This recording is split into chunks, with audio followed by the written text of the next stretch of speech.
Connais-toi toi-même. Cette citation de Socrate, citée dans le livre de citations philosophiques expliquées.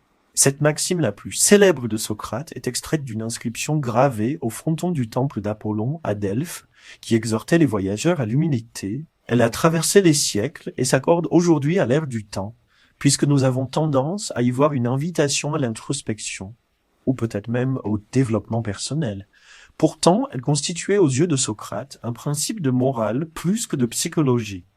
Pour le philosophe grec, le vice et le malheur dérivent le plus souvent d'une ignorance de soi. Il faut donc s'efforcer d'amener les hommes à comprendre réellement ce qu'ils sont si l'on souhaite les conduire au bonheur et à la vertu.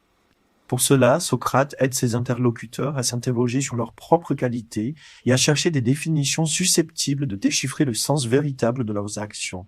Seul celui qui sera ainsi instruit de lui-même cherchera à acquérir ce qui lui manque et s'abstiendra d'entreprendre ce qui est au-dessus de ses capacités. L'observation critique de son être le rendra capable de modérer ses plaisirs, de se suffire à lui-même et surtout de se garder du mal. N'y succombent en réalité pour Socrate que ceux qui en ignorent la véritable nature et pensent en tirer profit. S'ils le connaissaient, comment pourraient-ils le désirer puisqu'il rend malheureux? Il n'est donc pas question d'égocentrisme ou de narcissisme dans cette fameuse injonction. La connaissance de soi est la condition fondamentale de la sagesse, de la liberté et de la vertu.